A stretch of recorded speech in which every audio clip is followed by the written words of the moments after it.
So, morning everybody, it's AppShare Live again, and today we are joined by a host of fantastic educators from all over the world. Today, joining us, we have Alex. Alex, you're joining us from? I'm joining you from Mumbai, India. Currently a primary tech integrator at Oberoi International School here, and next year I'll be heading up all of primary tech. Pleased to be here, Mark. Fantastic. Thank you. Thanks for joining us. Thank you. Next we have Chris Copeman.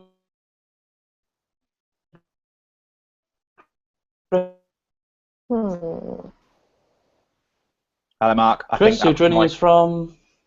South Lincolnshire. I think that was my cue. I'm a bit laggy down here. Yeah, Chris Copeman, Year 6 teacher. I work at Watlow Church of England Primary School in the south of Lincolnshire. I'm an ADE, obviously. We're really excited at the moment. We've got our regional training centre launch evening this Wednesday coming up. So we're getting ready and to do loads of stuff for that. Loads of people coming. So yeah, glad to be here again. Thanks for having me. Brilliant. Thanks, Chris. And then we've got Jiten G. Where are you joining us from?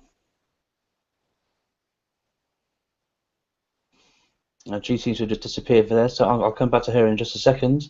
Then John, so presenting you to everybody. Where are you coming from, John? Welcome. Me? Okay, I'm in Helsinki. I'm a primary school teacher and a technology coach.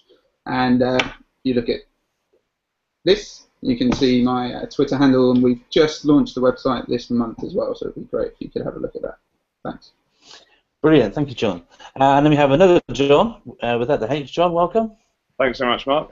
Thanks for having me again. Yeah, I'm a ADE from class of 2015, and yeah, really excited to share and hear some fantastic ideas being shared by others this morning. Cheers. Brilliant, thanks, John. Then we have Nathan Ashman. Nathan, where are you joining us from? Hi, folks. I'm Nathan Ashman. I'm working in Blackburn in northwest of England. My official title is New Technologies Lead Teacher, so I'm in charge of our one-to-one strategy at school and our training live teachers at school as well. Cool, fantastic. And then we have my co-host Rachel. Rachel, we know where you're from, but just remind us.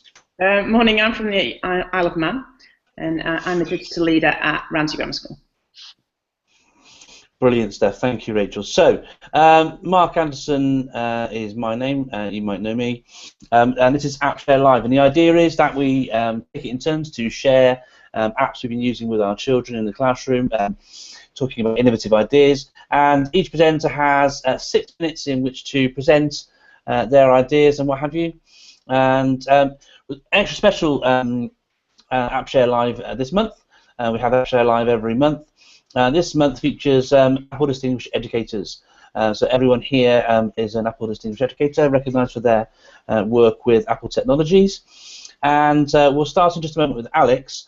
But there's a competition on this month's AppShare Live. I'm going to be presenting something to do with Book Creator during the session today. And with that in mind, Book Creator have kindly offered to sort of give some comes for book.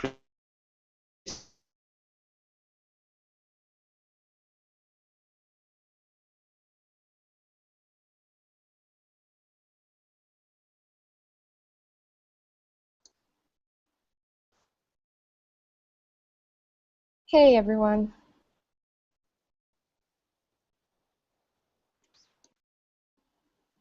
Can you hear me? COMP. So that's Jitain's just joined us again. Fantastic. So I'll just jump back to you to say hello. And you're joining us from where, G? Yes, I'm joining you from New Delhi, India, where I work at the American Embassy School, and I am a technology integration coach for grades 3, 4, and 5. Brilliant stuff. You're very welcome to join us. We've just gone through and introduced everybody else. I've just sort of set up the session and talked about the Book Creator competition and what have you. And I'm going to now hand over to Alex to share with us about an app called Assembly. So Alex, it's over to you, and your 6-ish minutes start now. Perfect. Thank you so much, Mark. I'll do my best to fit in the 6-minute time. So the app I'm going to be talking about today is Assembly. Now, it's a vector-based drawing application. For those of you that might not know what vector-based means, it just means that it's infinitely scalable, which is great for a lot of different purposes. This year at my school, we got a laser cutter, which was a phenomenal addition to the sort of things that we can have our students create. Being able to create real-life objects, laser cut things with vector-based applications was really very useful. So just to show you, I used assembly earlier this week. I just discovered it, and I laser cut myself a little keychain. You can see it right there. So this was completely 100% made in assembly. I've done some vector-based stuff with Adobe Capture, which I believe G is going to be talking about later. But the nice thing about assembly is it's 100%. You create it on the iPad, you export it in a vector-based format, and you can do all sorts of things with it. So let's go ahead. I'm just going to share my screen with you guys, and we'll jump into the app. Before I show you the app itself, one of the nice things about assembly is it lets you record your workflow. So if you are having students and create projects using assembly, you can actually have them export the workflow as a video. So this is a short video export of me creating that keychain. You can actually see step by step the things that I did, the adjustments, the modifications, how I created those shapes, how I created the text. So it's a great point for reflection if you want to talk about some of the design choices that went in to creating the final product. So I'll jump into assembly right now. It's a free app, which everybody always loves. It comes with a whole bunch of preloaded shapes that you can pull from and use in your designs. It also has, for a price, you can buy additional packs. If you want, you can pay a one-time fee, and they promise you that you'll never have to buy any packs that they release ever again. So it's kind of an all-inclusive package, which is quite cool. When you first open up the app, one of the nicest things about it is the idea that you have tutorials. If you look at the bottom there, you see that the tutorial screen, it gives you a basis for how you can begin thinking about the design process. It gives you some beginner tutorials, some intermediate ones, and advanced tutorials. So it's always good to explore those before you try to tackle your own project. Now, I want to show you just what the workflow looks like. So I'm going to create a new project. Unlike most drawing apps, you don't have a pencil tool, you don't have a paintbrush, and you don't have an eraser. Instead, as I mentioned, everything is composed of shapes. So you can see down here, I have just an absolute amazing amount of shapes of all different subtopics. So, they have wilderness, design elements. They have great character tools here for creating avatars and things like that. So why don't I go ahead and just throw together a little avatar for you guys right now. So I'm going to use these character shapes. You simply add by tapping. You can move them around the canvas. You scale them very easily. You don't have to scale them in both directions. You can tap and you can scale them in just one direction. Maybe make my face a little bit thinner there. Very quickly, you're able to add, put together, and compose something pretty interesting. If you know a little bit about vector-based artwork, the final output is going to be in SVG format.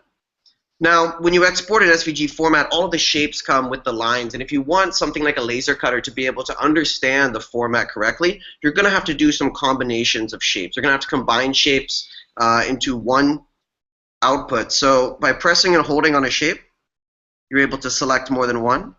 And if you look down at the bottom right, you tap on that and you have combine, cut out, and intersect. And you can use those in very creative ways to create custom shapes. So you go ahead and combine that. If I want to create the letter A, because in this app you don't have a text feature, so you're going to have to, if you want to add text, you're going to have to be very creative. And I think it's a nice tool for kids to be able to explore spatial reasoning and get creative with how they want to create their letters. So I'm going to go ahead, use this shape, put it in the center of my character, grab a triangle.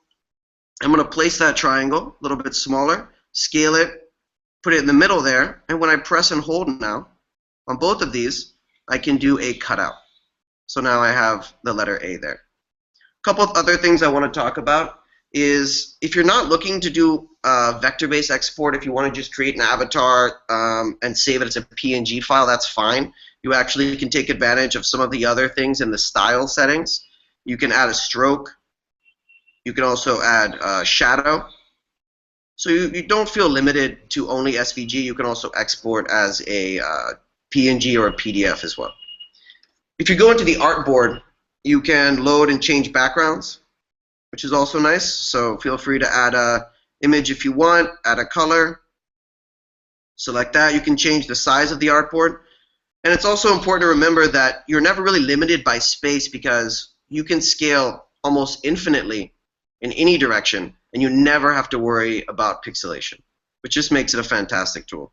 I'm only just now beginning to really explore it, and I can't wait to see what my kids come up with.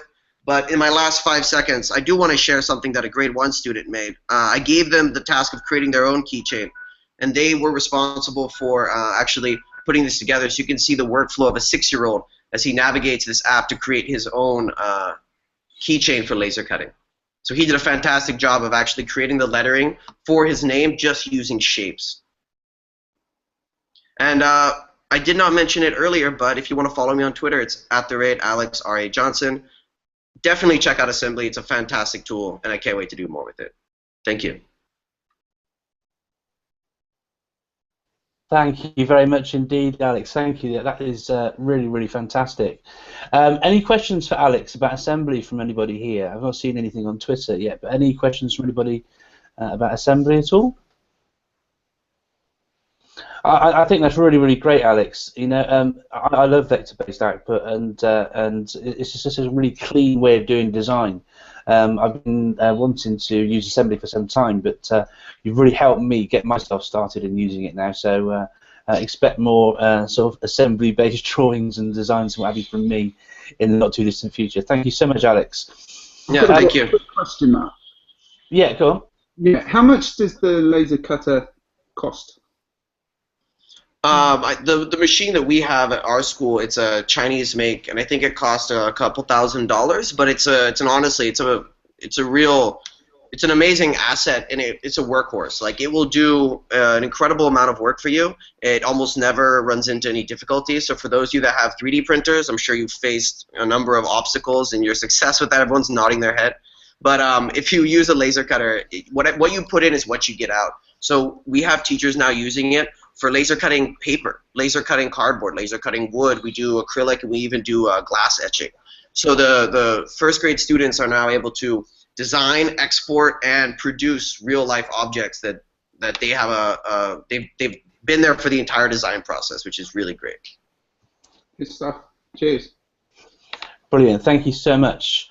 Right, so a few people have been. Thank you for joining us, Alex, and sharing that. It's brilliant.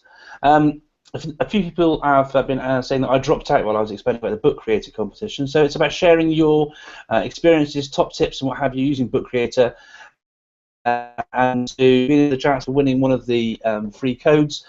Tweet please using the hashtag BCComp.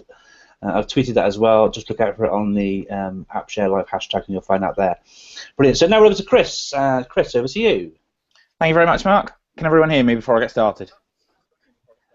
Yeah, we can hear you. That's fine. Yeah, Lincolnshire broadband's a little bit laggy sometimes. Right, this morning I'm going to show, hopefully, 2 apps, actually. I'm going to cheat a little bit. I'm going to show a little nice little whiteboard, interactive whiteboard recording app that our children found, actually, and then show how we kind of app smash it with Aurasma, the augmented reality app, to look at providing feedback in children's books in a slightly different way. So you put the app there for a second then, Alex. So that's, can you just say those 2 apps again, please? Oh yeah, sorry. It's Vittle, Vittle, and Aurasma, the augmented reality app. You can create things called auras, which I'll show you in a minute. If I show you my screen, I can show you the two apps that we're going to be looking at this morning. Okay, so the app that we're going to be looking at this morning is called Vittle, and it's this one up the top here. But actually, I'm not going to be looking at the paid version. I'm going to be looking at the free version, because strangely, our children found that, and it was the children that found this, they found that with the free version, there's actually a bit of a bonus. So I'm going to load the free version up very quickly. Now, like any other interactive whiteboard recording app, so you could look at Explain Everything or Educreations, this allows you to do a number of things. You've got 4 colours at the top. You can draw on the page as you would normally expect. But you can also record your drawings and annotations. So you can select round, draw a marquee round, hold, and delete. But you can record your annotations. With the free version, there's a minute limit. So we've actually got the children to start using this for plenaries and for peer feedback, because they have a minute to record their learning, to document their understanding, or to record their feedback to a peer. And in that minute, they have to be concise. So let's have a look and see how we can put that together with feedback and augmented reality. I just happen to have a photograph of a child's work that I took the other day. Here is a piece of writing that one of my Year 6 children did the other day, and I took a picture of it. We can put, in the free version of Vittle, we can put a maximum of 3 pictures. Again, the children liked that because they couldn't just then fill the page with pictures. They actually had to explain their feedback and the learning that they'd done in their lesson. So a single tap, we can move the picture, we can move it around, select and zoom in, and we're going to record this feedback live on AppShare. So we tap record, and the minute starts counting down at the top, as you can hopefully see. So I've got to start, I've got to be a bit concise now. While we're recording here, we can draw over anything, so we can say, well done, I like your opening paragraph. You've spelled perhaps this word incorrectly, can you change it? I like the way you finished your story here. We can look at lots of different things. We can say, well, perhaps you need to redraft this paragraph. I really like the language you used here. And I've still got 32 seconds to go. The beauty of it is, of course, we can pause the video recording, think about what we're going to write next, have a look at different bits, or select the photo and zoom in even further and move across so we can focus on a specific paragraph. Once I hit record again, it starts recording again, so it picks up from where I left off, and then I can focus on the specific language in here. So I decided I would try, so is this in the right tense? Can you elaborate on this paragraph? And I can give a bubble and block, which is our school marking policy, the block being improvement in the feedback, in the aura that I'm doing in it. So you can see it's flashing at the top. I've got 7 seconds left, so I'm going to stop. I can now review that video. So if I press view, I can look at the feedback that I gave to my peer. You can't hear that, which is actually a good thing because it would be talking over me. And as it plays through, it will play through the feedback that I gave as well as the annotations to my peer. You'll see the very helpful option at the top that says save to camera roll or to share. So we'll do that. Thanks, Nathan. We'll save to camera roll. There it is, it's saved. Now this is where we're going to use Aurasma and create a bit of an augmented reality trigger in the book to give the feedback to our peer. So we're going to go into Aurasma. We're going to create what's called an aura over the book. Hopefully. Here we go.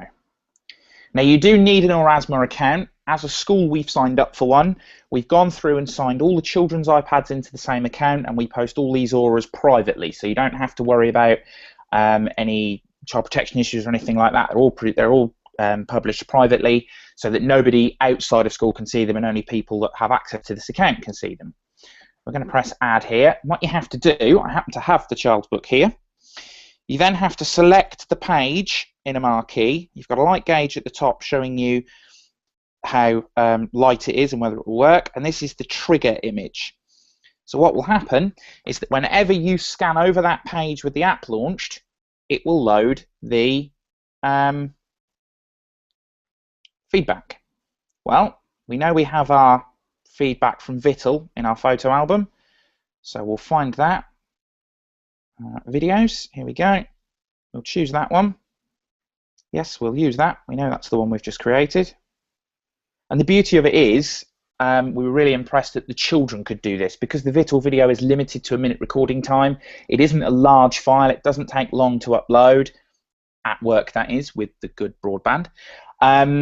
It helps to it's just a different way to give the children feedback. And we actually found that when they did written feedback, they weren't really sure what they wrote. We got nice handwriting, try and write a bit more.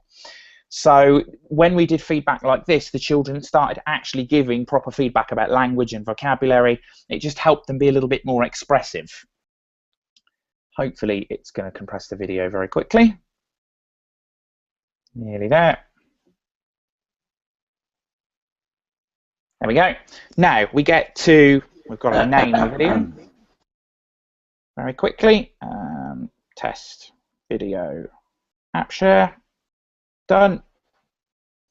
And then you get to position your video over the page so that when the children scan their devices over the page, it plays the video that we just created in Vittle on the book page.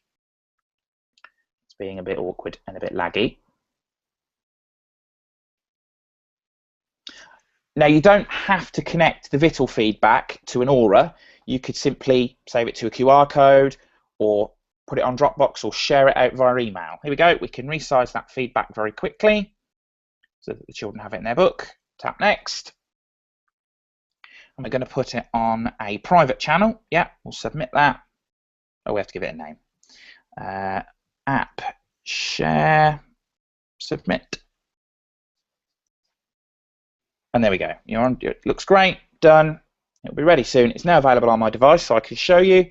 So that when I launch the app, it begins scanning, finds the page, and plays the feedback for the child that we've created.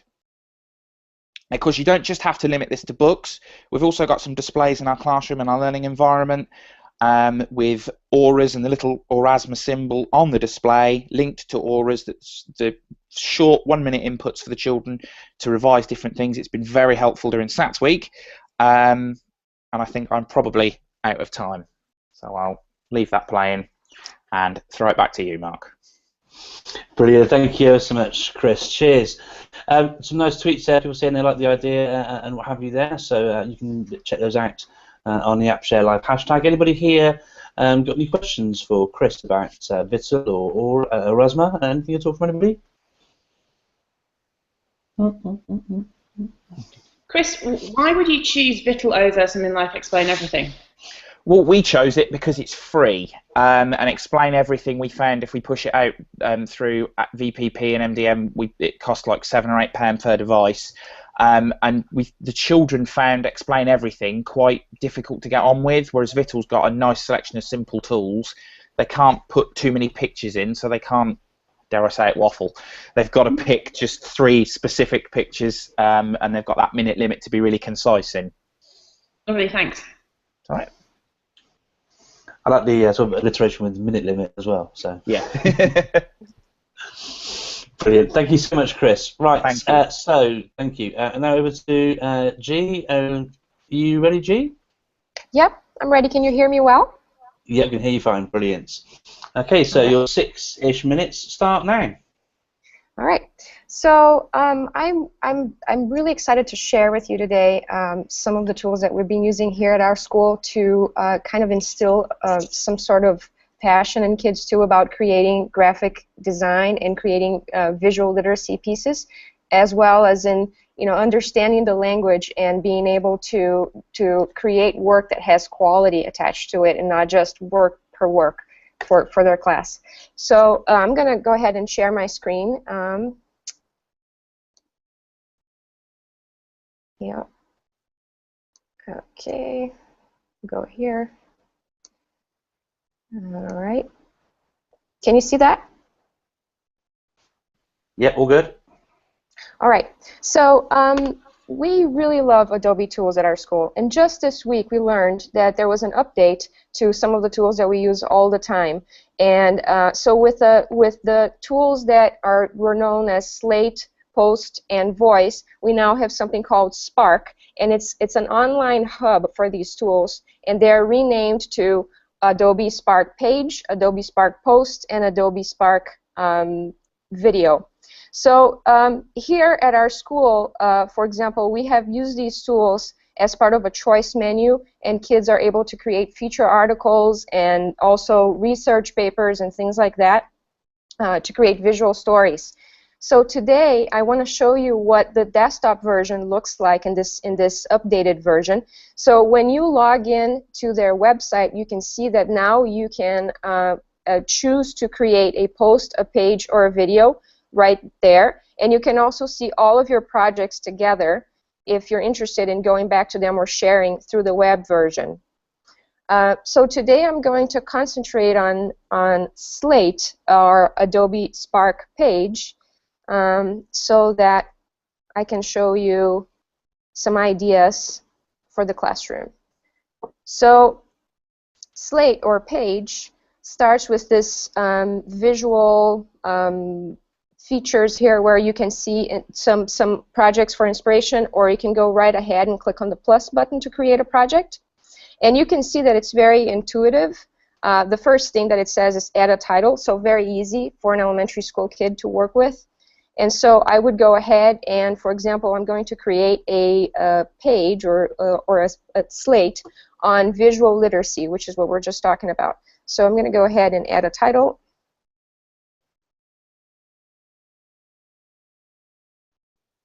And I'm going to choose a photo. So what I love about this too is that I'm able to, of course, find photos that are on my iPad or even part of the Creative Cloud if I'm using other apps such as Photoshop or Capture. But I'm also able to go and find photos that are already tagged with Creative Commons license, which will be really helpful for kids when they are going to think about digital citizenship and all that. So for example, if I'm going to talk about visual literacy, I'm going to look for a color palette, for example, for an image. And I'm going to choose one that I like here, maybe that.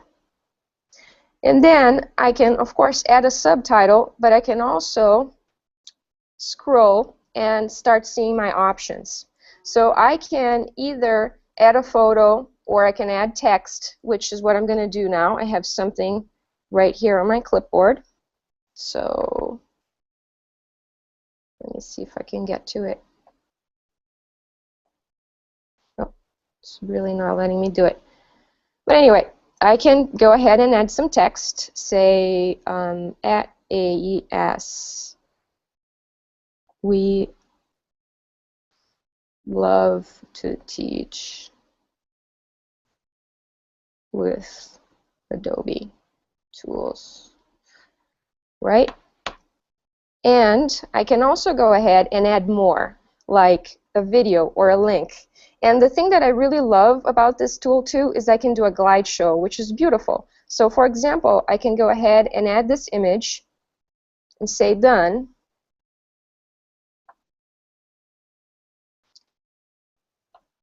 Sorry, I know it's a bit laggy. And then, as you can see, the image pops right up. It's beautiful. And I can go ahead and add the text again, or link, or video, or anything that I need. Now, what I really love about this tool as well is that when I'm done and ready to publish, I can go ahead and share. And as you can see at the bottom here, I'm able to, of course, use social media, but I also have an option to use the clipboard or to use the embed code, which I tested, and it'll work beautifully with WordPress, which is our tool of choice here at AES for blogs. So it is, when you publish on WordPress and even using the app, kids are able to see a picture where there's a link, and that's going to take them to the Slate, which is this beautiful scrolling page, visual story, that will help them demonstrate their understanding of a concept and reach an authentic audience. It's important to share that you are going to need a, you can use a Google login, but you can also create a classroom account because, according to their terms of service, you can only use, kids can only use when they're over 13. So it's important to have a classroom account, but it's not a problem to have a bunch of kids signed to one classroom account because we've done it, and it's worked really well here. So this is it. This is what I have for you guys today. I wish I could share more Adobe tools, but we're limited to 6 minutes.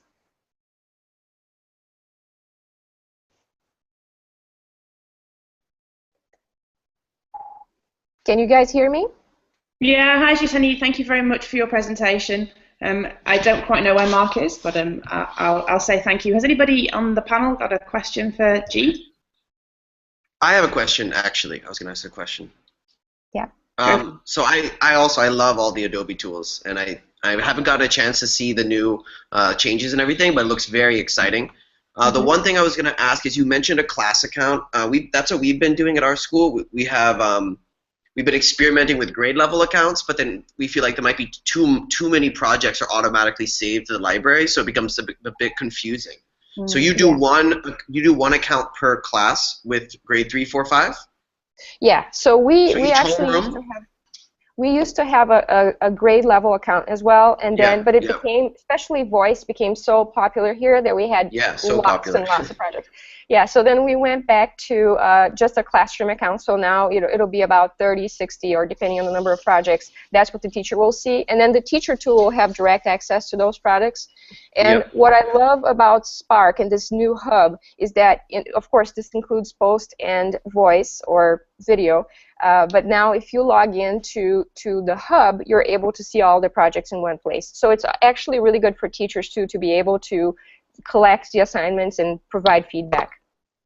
Exactly. Yeah. Fantastic. Love it. Alex, we also use it for a full class as well. So we'll get 30 odd kids in one account, and it's never ever been a problem. So yeah, it works. It works really well. I think that must be the magic number, like 20 to 30. Any more than that becomes a bit too many. So I think we're gonna. I'll try that out next year. We'll do the class accounts as opposed to grade level ones for sure. Absolutely. And I just want to share that if you're interested in learning more about visual literacy or resources that we use in the classroom, there's a link on my Twitter page to my blog where you'll find all the resources where we discuss, colors and fonts and shapes and all sorts of things, and use Adobe Color and now Capture to help kids, to facilitate the process with the kids. So I would really recommend using Adobe tools for such lessons.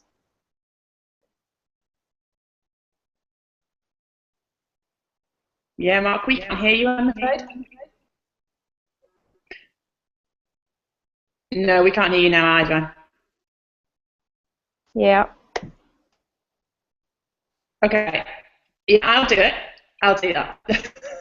So thank you very much, G. That was a really brilliant presentation on the new Adobe Spark apps. Our next person up is John Hart, and he is going to present about, sorry, remind me again, please, John?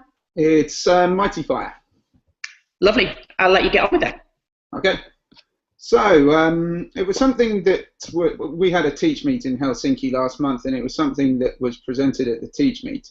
It's in beta at the moment, so you can't get it on the App Store at the moment, but it will be available in time for the new school year in August or September, or whenever it is with you. I really loved the idea when I saw it being demonstrated, so I asked if we could be part of the beta testing program, and that's what happened. So we've been trying it out for the last few weeks. What it does is it aims to build kids' social and emotional skills, and it does that by having them give positive feedback to each other based on certain character traits and behavior. So the character traits have been picked from the VIA classification of strengths and virtues. Funnily enough, we did this in a teacher meeting just this week. We had to complete a questionnaire to give us our own character traits, and you can do that online for free as well at the VIA website. So I'll just jump straight in and get on with the demonstrations. So if I just share my screen. There we go. Go across. Everyone see that okay? Yeah, I hope so. That's perfect. Sorry, that's perfect, John. I can see it.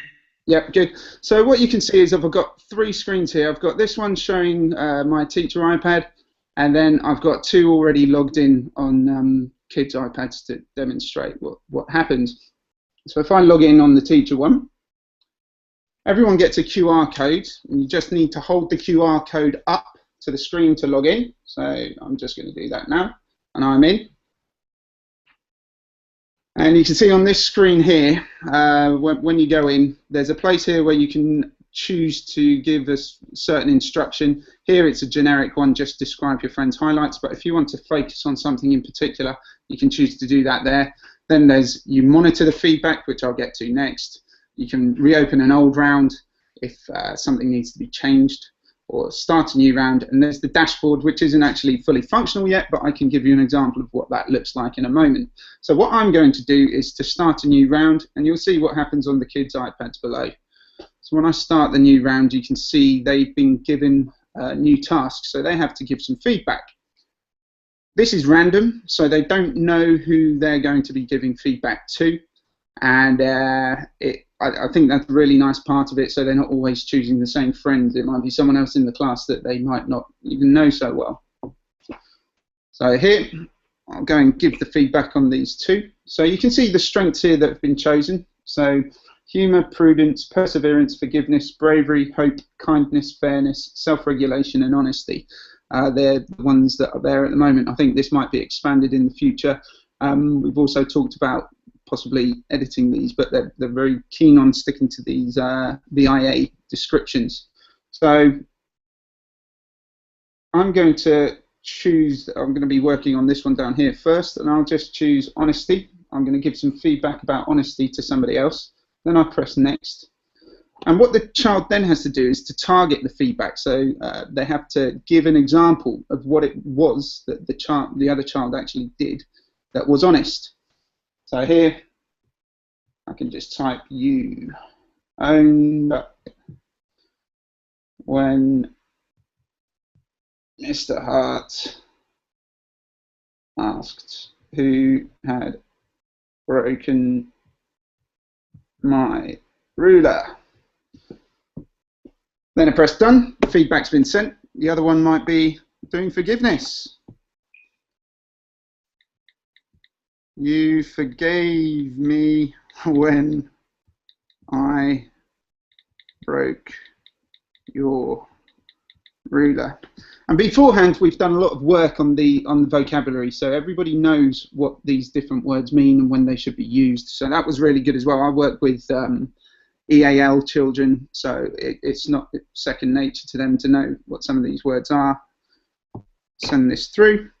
And now, if we switch to having a look at the teacher screen up at the top, I can monitor that feedback. So I can check to make sure that the feedback is appropriate.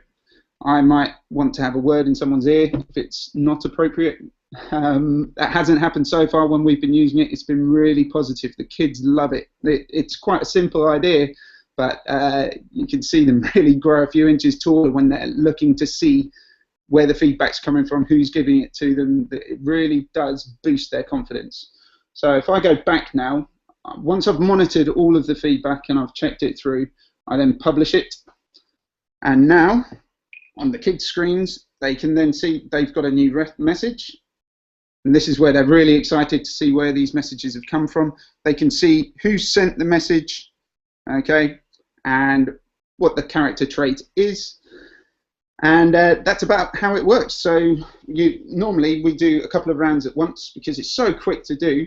Other teachers have used it perhaps when kids are coming in from break and there might be some bickering. They say, right, it's time to do a quick round, and it helps to kind of diffuse that situation. Some teachers have been using it before a particularly difficult task. So the kids are hearing something really positive about themselves before they start this task, maybe about perseverance, for example, so that they've got that little boost for their mindset going into something difficult. I will show very quickly the dashboard. As I said, the dashboard isn't quite functional yet, but it gives you an idea of what the teacher will be able to see. So here it's showing the different information gathered across the class. That is about it for how it works. As I say, it's a really simple idea. Kids love it. I think it helps with things like teaching children how to give targeted feedback as well. That's what I've been particularly pleased about. Obviously, in the beginning, when they're giving it, they're talking about things like kindness is one of the big ones. Because you are kind is often the feedback that's given. So then we can talk about, well, what is it that this child is doing that is kind? What does kindness look like? So for that reason, it's been really good at talking about these kind of social and emotional literacy issues. Here's an example of some feedback that was generated from one of the classes in the school that I've been working with on it. So you can see here, this is quite good targeted feedback already. So Chrissa, who was new to the school, she talked about Piotr, who when she was new to the school on her first day, he went to go and play with her. You know, people making jokes and things, so you can read those yourself. I'm not going to go through them all. But there you've got the example of the feedback that's been given. The kids were really happy for me to share this as well. They wanted me to share this online as well. They were delighted to hear that it was their feedback was going to be shown. And that's about it. Just stop the screen share. Hopefully. Lovely, thank you, John. It looks a really interesting tool for primary school. Yeah, it's simple idea, and I think it's just been well executed. The important thing is it's really quick to do, so it doesn't take up a lot of time. Like when they are coming in from break, you can just rack out the pads, start the thing, and it's done in a few minutes. So, do you have any idea when it's coming on the App Store? August, they're hoping for. So, as I say, it's still in beta now, but they think August. It'll be on Google Play as well. Lovely, thanks. Has anybody in the panel got a question? Yeah, we can hear you now, Mark. That's amazing. Good. Okay, brilliant. I'm just going to check. Sorry for jumping in. Things went a bit weird this end. I'm just going to double check and what have you that this is working. You guys carry on. I'm going to check that it's still working, being broadcast. It says live down the bottom. Yeah, but I don't know whether it's actually going live still to YouTube. So I'm just going to double check quickly. But you carry on. All right. Thank you. I had a question actually. Yeah, go for it. So I think it's fantastic because you're right that you need to be teaching kids about targeted feedback. And as you said that phrase, I was typing out a tweet about it because that's exactly what I saw. My question is, you mentioned about the editing, the possible modification of editing of those different things you could select in the beginning. You don't know for sure if they're going to make that something that can be edited? What came up in the Teach Meet, there were several IB schools there, and what exactly I'm thinking from PYP, right? Learner profiles. They just want to change it to the learner profile. Exactly, yeah. And I think that when I've spoken to the CEO, they want to stick with these VIA, but I think if there's so much demand for the learner profile, it can be easily adapted. You know, they might even make an IB version so you can get the learner profile in there. Or just even being able to create your own, right, would be nice. As a class, you could come together and you could discuss what are the things that we want from our peers, from our colleagues and classmates. I think it's great, especially with e-portfolios. You know, I'm struggling all the time with teaching kids how to give positive, targeted feedback instead of just saying, that work is nice. Right. It's meaningless. One of the things, one of the things about it is if a kid's away, they're kind of still included in the round. So the teacher then should take their kind of turn and model what targeted feedback looks like there. So, and then share that with the class. Very cool. Yeah. Lovely, thank you guys. Up next is John without an H, and he, I am led to believe, is talking about video tagger and tweet route. Am I right? That is right, Rachel. Yeah. Can you hear me okay? Yeah, we can. You're all good, John. Perfect. And are we live, Mark, or is it? Yeah, it's all singing, all dancing. Twitter, yeah. We can all reach live. Yeah. Although having said that, perhaps it's better if people don't see mine, but we'll see. Nevertheless, I'm going to try and do a screen share now. So can you see my screen now? Yeah, we can. Brilliant. Thanks, Rachel. Yeah. So so I'm just going to talk about a couple of apps. The first of which, as Rachel said, is Video Tagger Pro. The second is TweetRoute.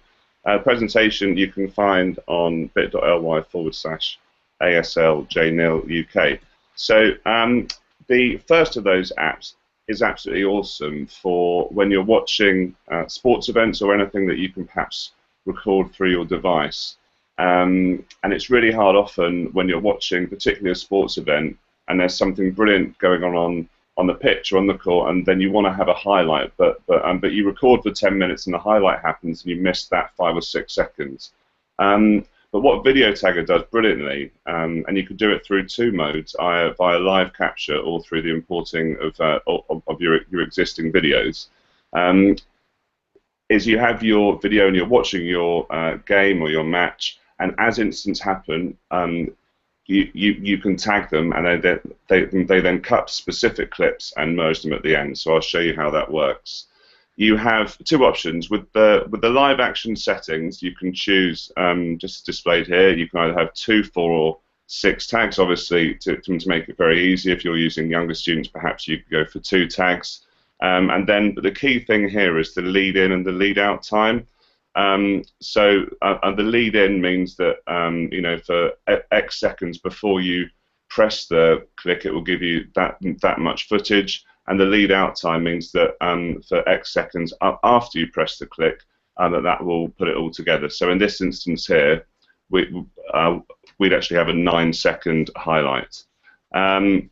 So this is an example live from a tennis game at school. So you can see here that you can either select forehand winner, backhand winner, unforced error, or ace. And all that you do as you are watching a recording is you would press the relevant part of the screen, and it would then crop you know, in this case with the 5-second lead in and 4-second out, it would give you a 9-second little clip of that particular skill. And this is a little bit more complex here. So we've got the 6 here. This is actually from a basketball final.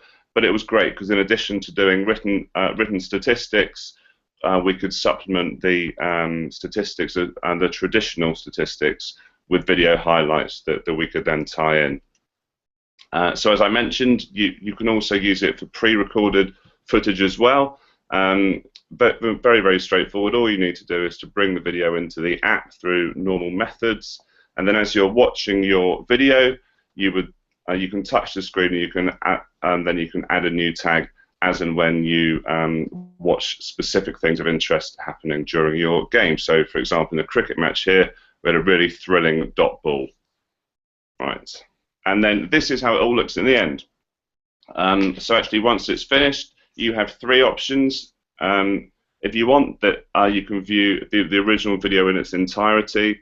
What I would recommend is that once you're finished with the editing, is that you actually delete the original video, because they can, as we know, take up lots of space.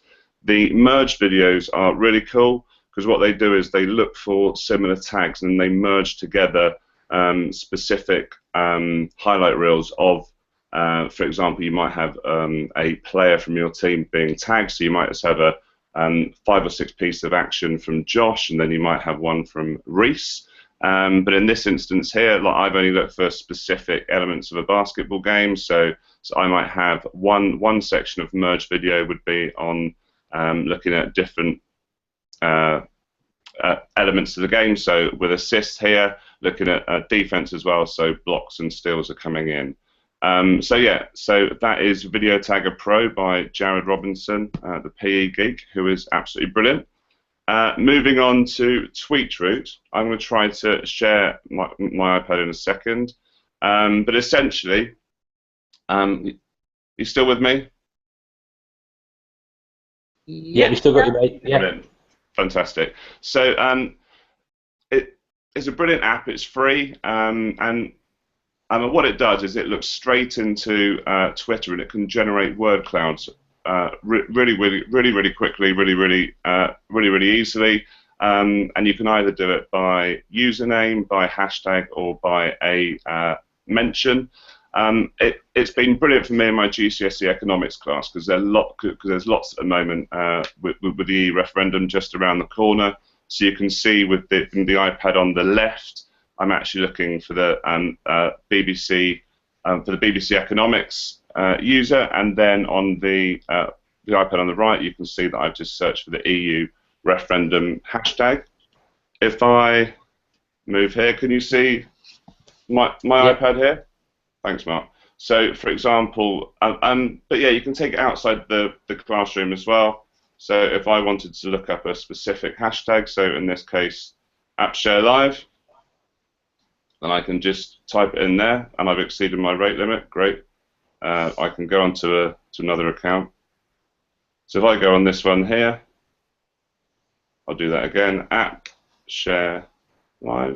You missed a P. With 2 P's. I've exceeded my rate limit with that one as well. Let's try my this one. And keep your fingers crossed because it is good. App, share live.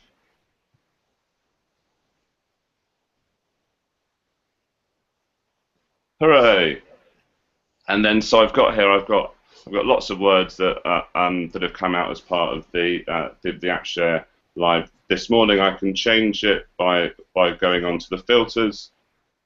So, for example, I can change the number of words. I can change the placement, and then all the standard formatting things like color, you know, font, etc. But yeah, those are my 2 apps. Brilliant stuff. Thank you very much indeed, John. I love TweetRoots. There are lots of sort of web-based sort of tag cloud generators, but for iOS, it's a really, really good one. Particularly sort of pulling things through from Twitter, like you say. That's a great way of using it in the classroom as well. So brilliant. Thank you so much for sharing. Any questions from anybody about John's 2 apps? Okay, I caught that the video tagger was 149. How much is TweetRoots? Video tagger's 149. Yeah. Yeah. How much is TweetRoots? It's free, Mark. It's free. It's free. Hey, everyone likes a free app, don't they? But there is a rate limit. No. I did catch that. Yeah. Did you? Yeah. I just wanted to highlight that. Okay, good. I like how many Twitter accounts you've got actually. Oh, it's, you know. I'll be checking out Gave Teacher later on. You should. Right, so now over to Nathan, and Nathan Ashman, you're going to be sharing some things to do with Socrative, but I'll let you tell us more about it. Over to you, Nathan. Thank you. Okay, thank you. I'm sure many of you have used Socrative before. It's one of those apps that goes on the list of core apps when you roll out something like a one-to-one scheme. So I've used it a lot, and it's one of my favourites, really. But I want to show you a different way that I use it, in giving every student in the classroom a voice, and then getting students to share their ideas with each other to facilitate physical questioning in the class. So using it on the devices, but also questioning each other as well. So I'm going to switch over to my, if I can, my MacBook's dying, which is really bad preparation. But I'm going to switch over to my iPad. So hopefully you guys can see my iPad now. Okay, so this is your basic Socrative screen. Now, I've got plenty of quizzes saved on here, so I could start one of my quizzes, but I'm not going to do that. I'm going to go to a quick question. Now, if you look up here, we've already got a quick question started. Now, if you guys want to join this and you've got the Socrative app, feel free to join it. Feel free to just whack my name in at the top. So Mr. Ashman is my room name, and you can join that now if you'd like to. So here we've got a question which I've used in my class a couple of days ago. So what are the main themes in A Christmas Carol? And here's some of their answers. So what I'd like to do with my class is then to start a vote. But I don't want them to vote, really. What I'd like them to do is just to see each other's answers. So now on their screens, as you can see on my screen, we can see all of their answers. So I just want to show you this live if I can. So there we go. So we've got someone who's voted on an answer. So let's just show you this live. So let's say I'm in my classroom. I'm going to finish that question. Go to my dashboard, and I'm going to start another quick question. Now I teach a lot of media studies, so I do use this with sort of 12, 13-year-olds, but I also use it with 17, 18-year-olds as well. So we're going to put a question here. What reasons are there for regulating social media? A nice discussive question there. So what I can then do, do I want names? Not really. So in fact, yes, we will have names. So we can see who's done that, and we'll make a start. So that's then now winging its way to different iPads, maybe around the world, potentially. In fact, I'll put it that way, you could probably see it better. No, put it that way. So we'll put an answer in here. Cancel that. We've got another iPad here, so I'm just going to put a quick answer in. And on my iPad, you'll see the answers coming in. For social, you see some answers coming in there for social responsibility. Spelled wrong.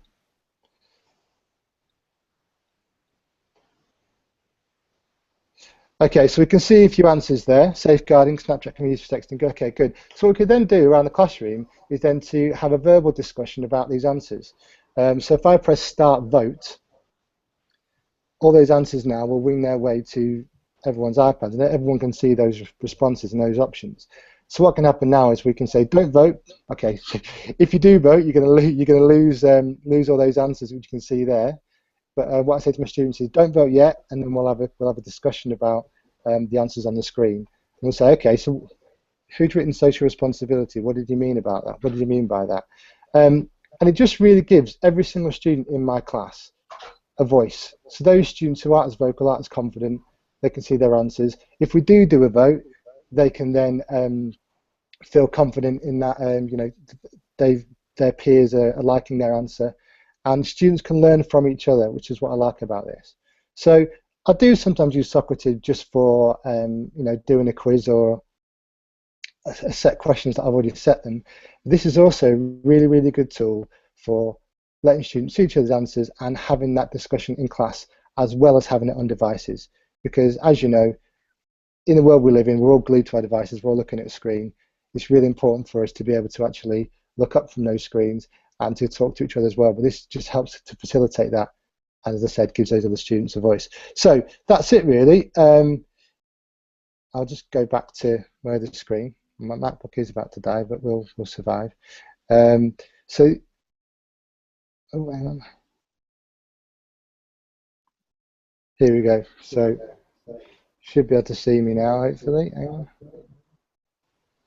Anyway, as I said before, that is really it. Just giving those students in my class a voice and giving them different options in terms of questioning. So, any questions at all? I don't have a question, but I actually have a comment. We've used this app a lot in 3rd grade, and I always think that it's such a great way for all students to have a voice, even for those ELLs who are not comfortable about actually speaking up whenever you're like taking a quick survey or you just want to do some formative assessment piece. And I've always found that this tool is brilliant in that. So just a shout out. Cool. It is very, very easy to set up a quiz. It's really intuitive, and as I said, the quick question tool is so quick and easy to do. I really like it. I think that's one of the things that people forget about Socrative, yeah, okay, it's like a quizzing tool, but actually there's loads and loads of other things that Socrative can do. And like you say, they're dead quick and easy, and actually some of those dead quick and easy things have the biggest impacts, I think, more so possibly than maybe getting a quiz and getting the answers and downloading them, and then, okay, that might inform your teaching next, but actually that stuff that can happen in school, like G was just saying, giving everybody a voice is really, really important. Mm-hmm. Yeah, that's what I was going to sort of jump in on as well. Is that thing about sort of hitting the hidden learner in the classroom, because if you ask a question verbally to the class, and wait for actual verbal responses, you'll be there all day waiting to hear from every child. But this way, you can hear from everybody, and I love the sort of quick response questions in Socrative as well, because it just gives you that opportunity to sort of quickly sort of take the temperature of learning in the classroom. Sometimes learning might go off piste and what have you, and the quizzes don't really allow for that. But just getting kids in quickly. If you've got a culture of using Socrative, being able to ask those sort of quick questions to sort of hear from everybody in one quick hit about their understanding and what have you, is really, really helpful for us as a teacher to know that the children have been learned what they need to learn for that particular phase in the lesson. So yeah, brilliant. Really, thank you for sharing. Really good for the start of a lesson as well, in terms of sort of just putting your your room name on the board for Socrative, asking a question which is going to get them discussing something straight away as soon as they come in. They can see your room name, they can answer the question, and you're away into your lesson. Yeah, brilliant. Thank you very much, Nathan. So now we're going to move over to Rachel. Cheers, Nathan. Thank you. And Rachel's going to be presenting about Quizlet, Quizlet Live, and free rice. Yeah. Okie doke. Because of my role in class, I often get asked, not in class, in school, I often get asked to sort of help staff out with various queries, not necessarily technological, but often things to do with learning in the classroom. And so one of the English teachers in my school was trying to improve the level of vocabulary of her students. And so we were trying to look at how she was going to do that. Now I'm just going to switch over to my iPad. If you just give me a sec. Oops.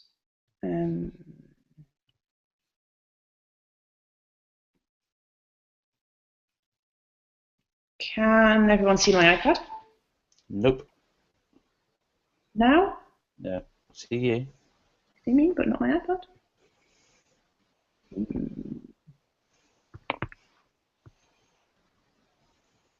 There's my screen share. Okay.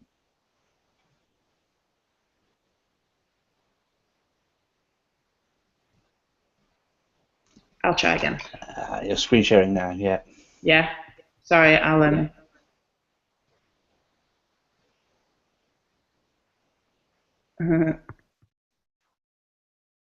that better? Yeah. Got that? Okay. Yeah.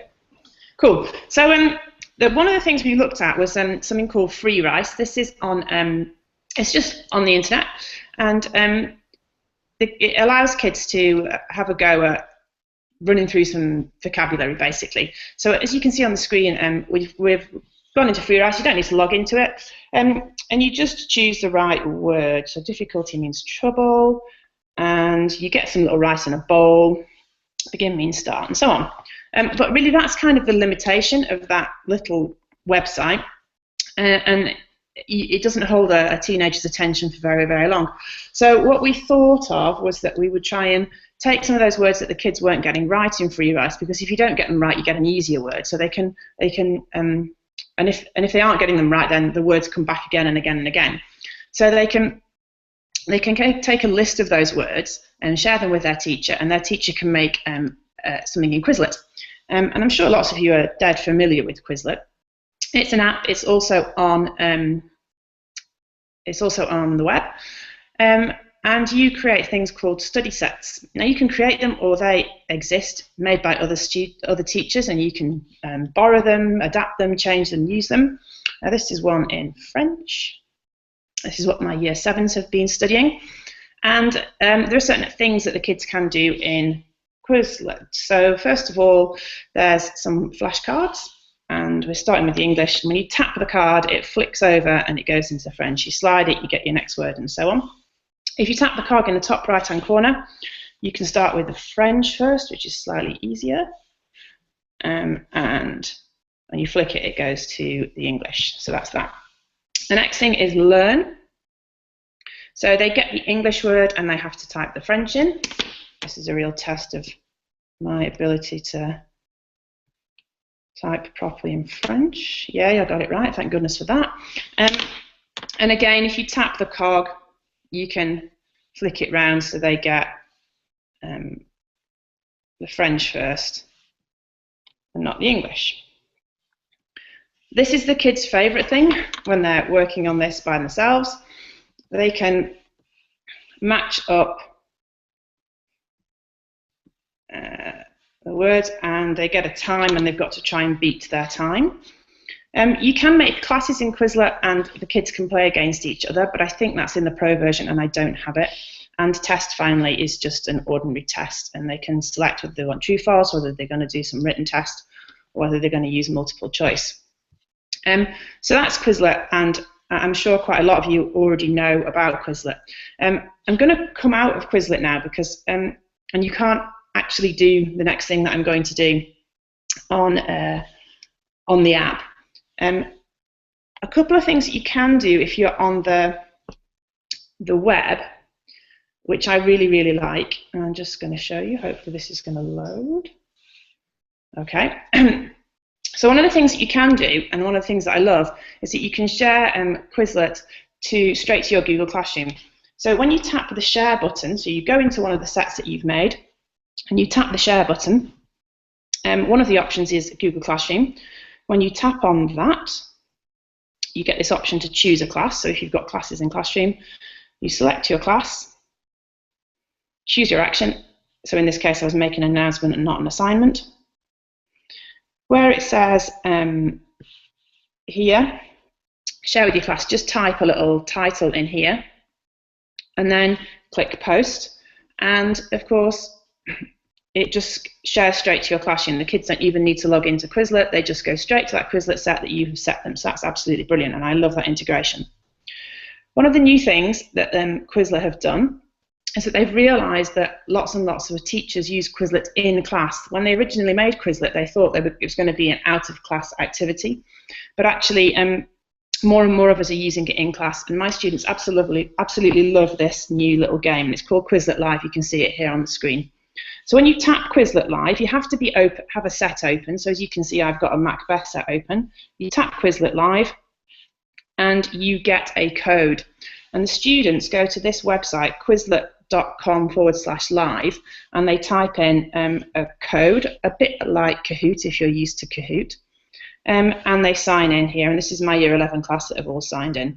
Yes, one of my students is called Cheeseman, so he always calls himself a fromage. So there we go. That's my class all set up. When you press Start Game, the Quizlet Live puts the kids into groups, and because I'm doing a French one, they put them into French groups. Okay. And then what happens is this. They have to get themselves, so I'll just go back a slide. So they have to get themselves, seat themselves with these people in these groups. Now, when they're in the group, only one of them has the right answer. And this is this little slide here. So this is Mark's answers. But this person here, I don't think it's Will. Will can't see Mark's answers or Alfie's or Josh's. He can only see his own answers. And so they have to collaborate together. They actually have to talk to each other to decide who's got the right answer. So here we go. Here are all my class. They're all working together to try and figure out who's got the right answer. And on the main screen in the classroom, the answers are added up. Now, if you get to 12, then you win. But you've got to get 12 in a row. So as soon as you get one wrong, you go straight back to 0. And you can see here the Tyrannosaurus Rexes, their numbers are red. That means that they got that wrong, and they're going to go straight back to 0 and have to start again at the beginning. It's a really fabulous little game, and the students absolutely love it. One of the things that we found in Year 11 is, although it's lovely to sit together with your group, another thing they like to do is not sit with their group, so they can't actually see each other's iPads. And that always adds another element of fun. And the other element of fun that they particularly like is silent Quizlet Live. So they're not allowed to talk, and they're not allowed to sit with each other.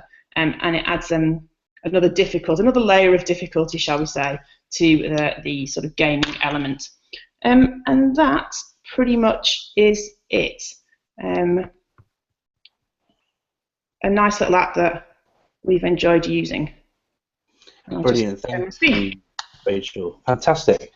A few tweets, a few people saying they like the link between Quizlet and Google Classroom, which is good. Any questions or anything, or any shout-outs, big ups, what have you, in relation to Rachel's presentation at all from anybody? No, great job, Rach. I love the integration of these 3 tools. Yeah, absolutely. And you know, I mean, having used them all separately, and now thinking about the integration and yet other possibilities, I think this is brilliant. Thank you. Thanks. Cool. Well, I'll just get myself set up. I'll just bring my iPad onto my screen and things here. Just want to say thank you to everyone who's been tweeting today so far. Don't forget that if you want to have a chance of winning a copy of Book Creator, please tweet using the hashtag BCComp, which will sort of have on there your sort of innovative ways, your top tips, your best ideas, your best experiences, what have you, of using Book Creator. Please do tweet those on BCComp. And that leads me into my presentation now. And it is a bit about Book Creator, okay, but it's more about a slightly different app called Audio Copy, which facilitates you being able to sort of move through and what have you, audio into, within, and all those sorts of things, different apps. I'm just going to get my server working because crashing the board is why ended up dropping off. I think there's too many audio sources and what have you going on. I'm just going to try and mirror now then to my to my Mac. So that should come through any time now. And what I'm going to try and do, if it works for me, okay, is I'm going to try, if I can, to show an app called Figure. So can somebody just tell me, can you see, I'll just bring it across here, can you see my iPad screen? Yep. Awesome, thank you, Alex. So look, I'm going to use an app called Figure. Okay, Figure is a free app, and what I'm going to try and show basically is that you can make something in an audio app. It doesn't have to be Figure. It could be Bosch Jock Jr. It could be something where you're recording children's audio for listening back to their pronunciation or their grammar or anything like that. But in this instance, I'm going to work on the basis that we're going to be making some audio for some reason or another. I like using Figure for teaching children about loops and linking it through to computing and what have you. And it's dead simple to make a track in Figure. You just you've got your drum, bass, and lead across the top. You hit record, and you just start making your track like this.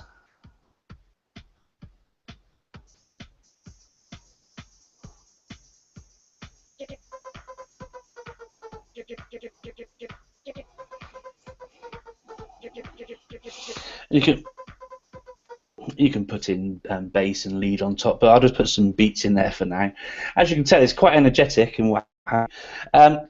Once you've done that, though, you can go through to your song here, okay, and you can then export the song that you've made. So you can just go through and put some information about your track and what have you into here, not a problem. Okay, and then you can go to save.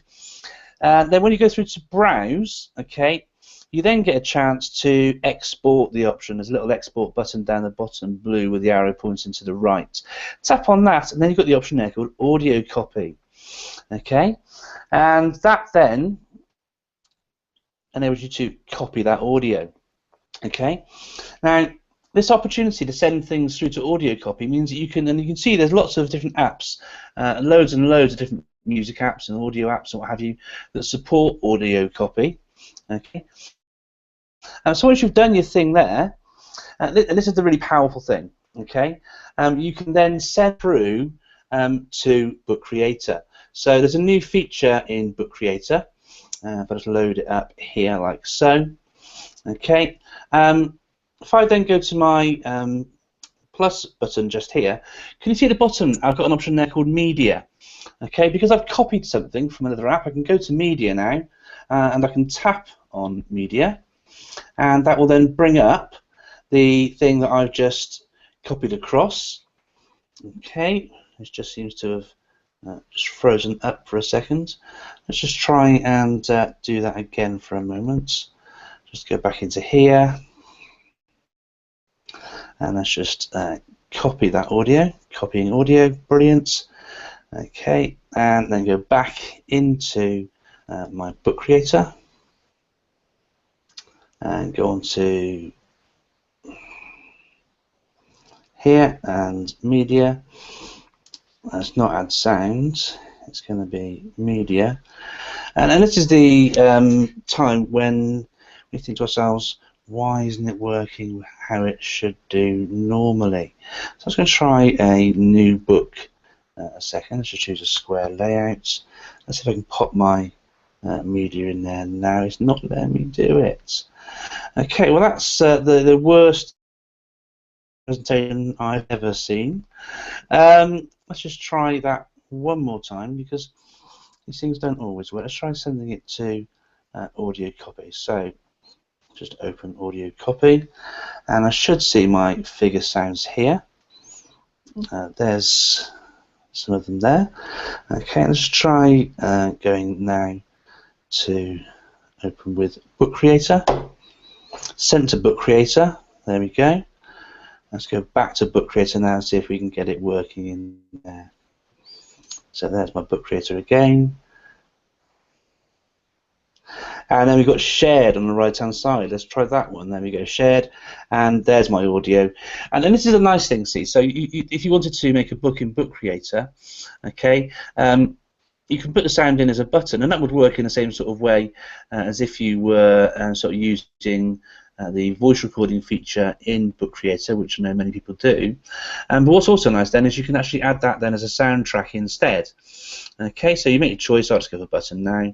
It appears on there, and you can do your usual thing then. So if you wanted to then go to the inspector, make it invisible in iBooks, and what have you, and you can then just pop in some text, something like that, and go tap me as a visual cue, and you can just then make sure that is right at the front, sorry, at the back.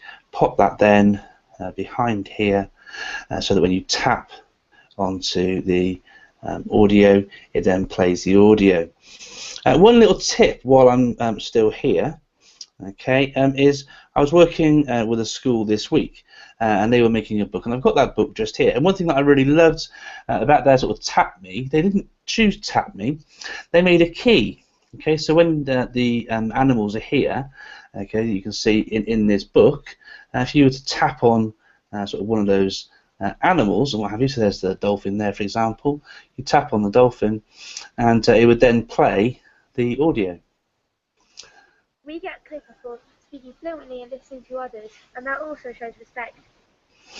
Okay, so just wanted to show you that new feature in Book Creator, where you're able to just bring media from lots of different sources and what have you, and you can do that very easily through the, I say very easily, it didn't make it look very easy today, but you can do that through the Audio Copy app. Audio Copy is free.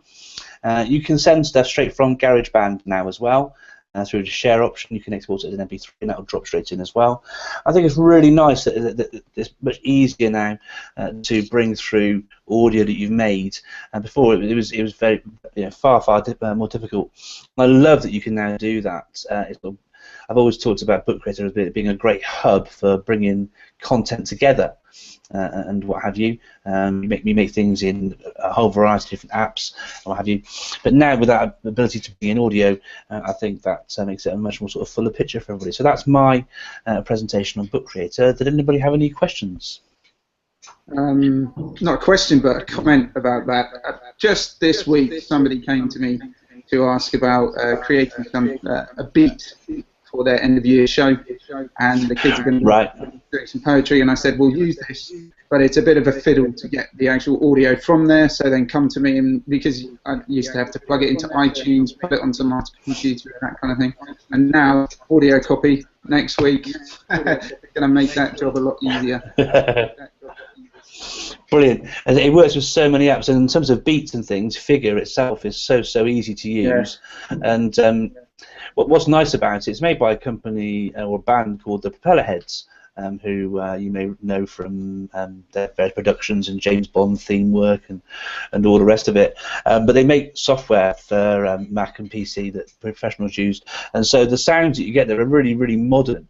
There's proper sort of dance music, beats and synths and bass lines and all the rest of it. It's massively creative, so they may well like that as well, John. Yeah. I had a quick question, actually, Mark. Yeah, Alex? So you were showing how when you imported the audio, you could have it play as a button. But then when you do the soundtrack option, where does that place it on the page? It doesn't place it on the page. It places it in the EPUB. So when the book starts, it plays that music in the background as you're moving through the different pages in iBooks. So it plays it throughout the entire thing. Do you have any control over that, or just from start to finish it will loop itself? Just start to finish. Yeah. All right. Very cool, though. Yeah, it's just that final sort of thing for me, really. So you've been able to put video in from the camera roll forever, but having that opportunity to sort of bring through audio from other sources and just your voice while recording yourself in Book Creator is really cool, I think. Right, so look, thank you guys. John's dropped off somewhere. Nathan's moved rooms. It's been a great journey. But listen, from myself and I'm sure Rachel will echo this from me as well. Thank you so much for joining us today. It's been a truly international and inspiring session. We've been trending more than Prince Andrew on Twitter. It's been absolutely fantastic. Thank you to Will Baker for pointing that at Mr. Will Baker on Twitter for pointing out that we're trending higher than Prince Andrew. But thank you so much. Prince Andrew I don't know. I only found out about it when he said that we were trending above him, so I don't know what he's done. I hope he's not dead.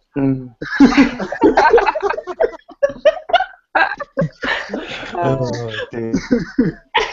So, listen, thank you, Alex, thank you, Chris, thank you, G, thank you, John, thank you, Nathan, and thank you to John Neal as well for joining us and what have you. And yeah, thank you, Rachel, as well, as always. Rachel, did you want to say anything? No, I'd just like to thank everybody for taking the time to do creative presentations. I know we're all super busy at the minute. It's like that time of year. So thank you so much to everybody for putting in the time and spending an hour or so with us this morning. It's been great. Thank you so much. Excellent. Thank you ever so much. Don't forget, you can watch AppShare Live back again. Rachel, do you want to just check the date for our next one? I think it's I've got 18th of June in my head. So around about the 18th of June then for the next AppShare Live. Don't forget you can always watch this back again on YouTube.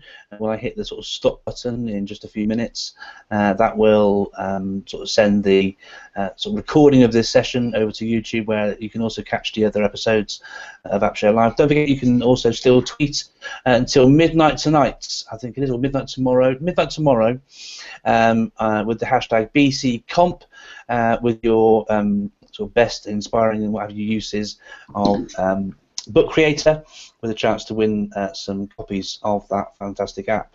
So I see some tweets from you guys. You're using Book Creator as well. I'm going to share it with some people. So listen, thank you so much. Thank you. Lovely. Thank you, Mark. Thanks, Mark. Bye Bye-bye, everybody. guys. Thank you so much. Enjoy your Saturday. Yeah.